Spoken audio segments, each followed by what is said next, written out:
પછી બ્રાહ્મણ પેલું તિલક કોને કરે? પૂજા કરવા માટે બેઠા હોય યજમાનને પેલું તિલક એને થાય. કેમ કેમ પેલી પૂજા એની? તમે પૂજા ભગવાનની કરવા બેઠા, પેલી ગણપતિની પૂજા થવી જોઈએ ને, એના બદલે તમારી પૂજા પેલી થાય. કેમ? જ્યારે તમે કોઈ સત્કર્મ કરવા માટે આગળ વધો તો પરમાત્માની પરમ શક્તિ એવું કહે છે કે પહેલા પૂજન હું તમારું કરાવી નાખું છું. બોલીએ મહાકાલી. એક વિનંતી કરું આપને, આટલા બધા બેઠા છો, મહાકાળી માતાની જગ્યામાં આવ્યા છો, એકવાર તમે બે હાથ તમારા તમામ યુવાનો જે કોઈ મારો અવાજ સાંભળે છે બે હાથ અગર કરી નાખે. હું એક જોરદાર જય બોલું અને જય મહાકાળી માતાની જય સાથે અમારા વાલાભાઈ તમને કરાવશે આ કામ. આ વાલાભાઈ આ કાર્ય કરાવે છે અને બહુ એનો એક ઉમળકો છે. અને દિનેશ ચિમન દાદાએ જે વાવેતર અહીંયા કર્યું છે ને, આ એક ઝાડ છે, એ ઝાડના નીચે બેસવાનું છે. હું જય બોલીશ મહાકાળી માતાની, તમારે બધાએ ભેગા મળી મહાકાળી માત કી જય એમ કરીને તાલીના ગડગડાટ સાથે જય આપણે બોલવી છે. બોલીએ મહાકાળી માત કી. ધન્યવાદ ધન્યવાદ ધન્યવાદ. અને આ જ્યારે મને વાત કરી પહેલી વાર જ્યારે આવ્યો ત્યારે ચિમનદાદાના માટે મારું આપણે કહેવું છે, ये कोई बात में दोहरा रहा हूं मैं अपनी बात, कोई मिलावट नहीं है. ચિમન દાદાએ અહીંયા એનું એક બલિદાન આપ્યું છે, આ જગ્યા માટે એનું બલિદાન આપ્યું છે. જેની જેવી દ્રષ્ટિ એવી એની સૃષ્ટિ, જેની દ્રષ્ટિ જેવી હોય, જેવા કલરના ચશ્મા પહેર્યા હોય એવું એને દેખાય. અને બીજી વાત, દ્રષ્ટિ ક્યારે મળે? દ્રષ્ટિ આપે કોણ? સત્ય સમજાવે કોણ? આપણે બધા ઘણી વાર એમ કહીએ છીએ ખાલી હાથ આવ્યા ને ખાલી હાથ જનાર. આપણે ખાલી હાથ આવ્યા છીએ? આંખ લઈને આવ્યા, જોવાની શક્તિ લઈને આવ્યા, સાંભળવાની શક્તિ લઈને આવ્યા, બોલવાની શક્તિ લઈને આવ્યા, આ બધું લઈને તો આવ્યા છીએ. ખાલી આવ્યા? હાથ ખાલી આવ્યા છે, પણ હાથની અંદર ખાલી નથી, રેખાઓ છે બધી અનેક પ્રકારની. આપણા ભાગ્યનું કર્મ લઈને આવ્યા છે, એને પલટાવવાની તાકાત. કોઈ દોડાદોડ ન કરતા મિત્રો, બહુ શાંતિ જાળવજો દરેકની સાથે, શાંતિથી. અને દરેકની સાથે આ હું માના ગરબા ગાવા માટે આવ્યો છું, મા ભગવતીના ગરબા ગાવા માટે હું આવી છું, મહાકાળીના દર્શનાર્થે અમે આવ્યા છીએ આ ભાવ સાથે. અને તમને ખૂબ આનંદ આવશે. જે ભાઈ અહીંયા મહેનત કરી છે, પસીનાની કમાઈ. અને હું આપને વાત કરું, હમણાં વાત કરી, સતત મહેનત રાત દિવસ. આપણે એમ કહીએ કે અમેરિકાથી આવ્યા છે, અમેરિકાથી, પણ ત્યાં સતત પુરુષાર્થ અને મહેનત કરી, અને મહેનત કી ખૂન પસીના કી જો કમાઈ લેકે આયા હોય એ લઈ અને તમારા માટે. એને શું બીજી જરૂર છે? આ પ્રોગ્રામ કર્યા આ કડીના પંથકની અંદર અને ઉંટવાને તો ખરેખર ઉંટવા ગામ અને એના સમાજના લોકોએ, ચિમનદાદાના સમાજના લોકોએ માનવું જોઈએ કે આની અંદર પાયાની ઈંટ બની ખૂન પસીના કી કમાઈ કરી એક ધર્મનું ક્ષેત્ર જેને ઊભું કર્યું છે, ખરેખર ચિમનદાદાને આપણે ક્યારેય ભૂલી શકાય એમ નથી. ધર્મનું ક્ષેત્ર ઊભું કર્યું છે ને. અને આ ધર્મ આજ નહીં સાહેબ, કાલિદાસજી મહારાજને એક ભરોસો છે, એક વિશ્વાસ છે, હા પૂરી તમન્ના છે કે આજ નહીં. અને નિયમ છે, બહુ બહુ સાચી વાત છે. કુદરતનો એક નિયમ છે, પ્રકૃતિનો એક નિયમ છે. નરસિંહ મહેતા જ્યાં સુધી હતા ને ત્યાં સુધી એની સામું જોવા વાળા કોઈ નહોતા. મીરા જ્યાં સુધી હતી ત્યારે મીરાના પડખે સાથ દેવા વાળો સમાજ નહોતો. હા, જે ભક્તોએ ભક્તિ કરી છે, જે વ્યક્તિઓએ આવા ધર્મના ક્ષેત્રો બનાવ્યા છે, એને જીવનભર સહન કરવું પડ્યું છે. એના નામથી કંઈ કરવું, સહન કરવું પડ્યું છે. પણ સહન સમજવું કરે અને સહન શક્તિ એ પણ માં ભગવતી જગદંબા આપે છે.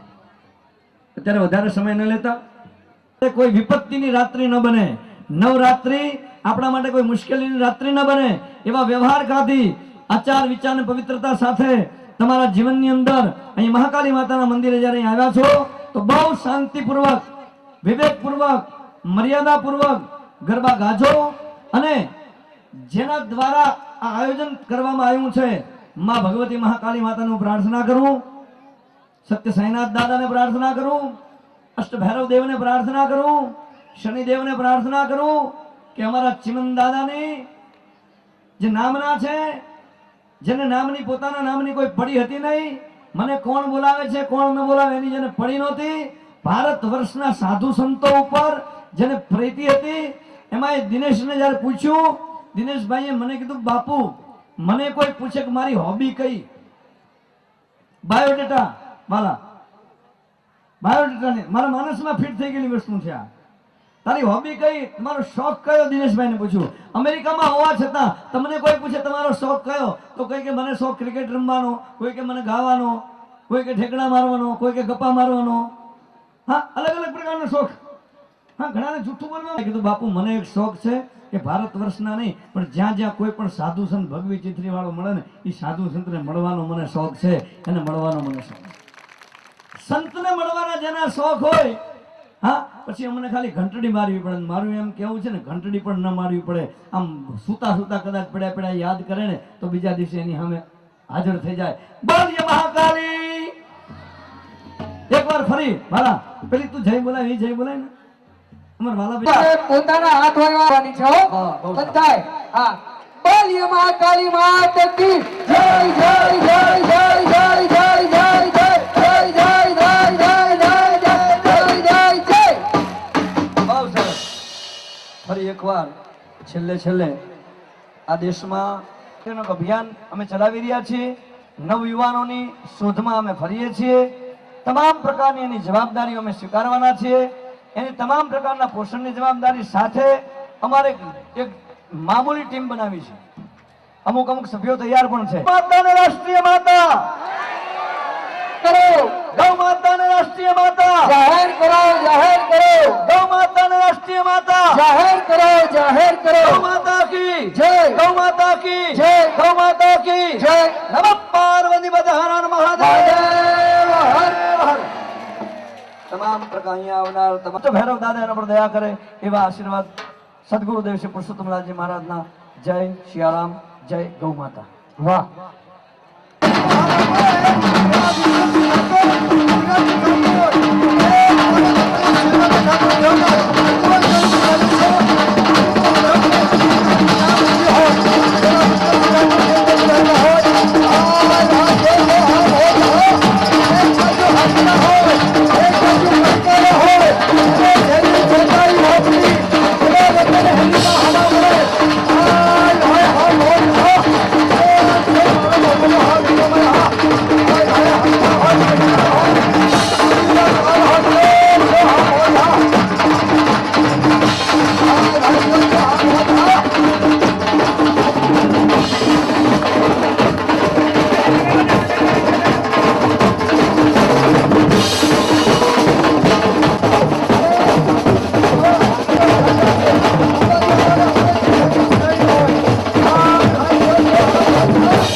અને એક દીકરીનો અવાજ એટલે બેન શ્રી શિલ્પાબેનને વિનંતી કરી.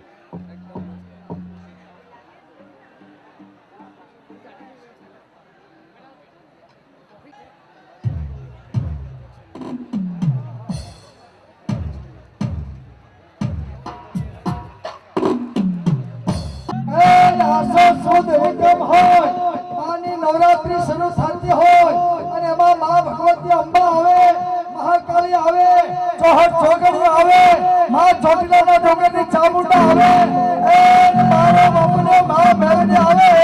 પછી જોઈ લે જાગૃતિ રાત્રિ બને કેવી. હાય હાય.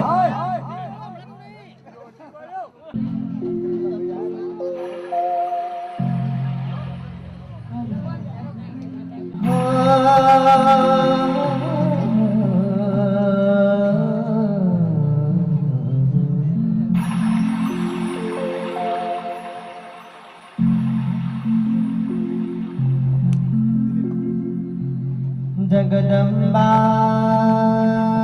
માતુ જોગણી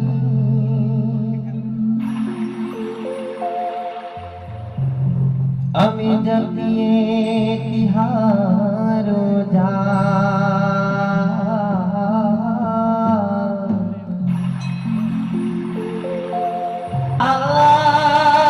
આદિમાં બડે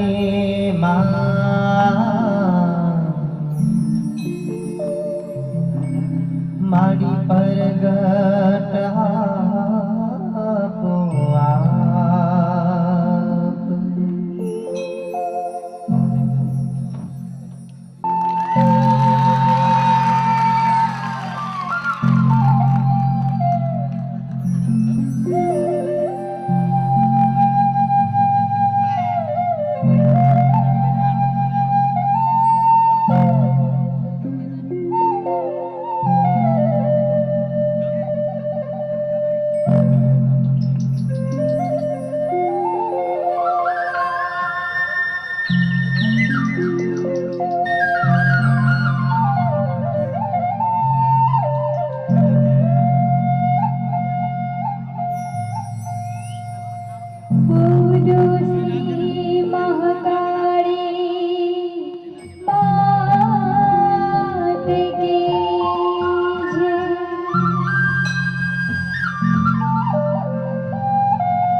કબિયા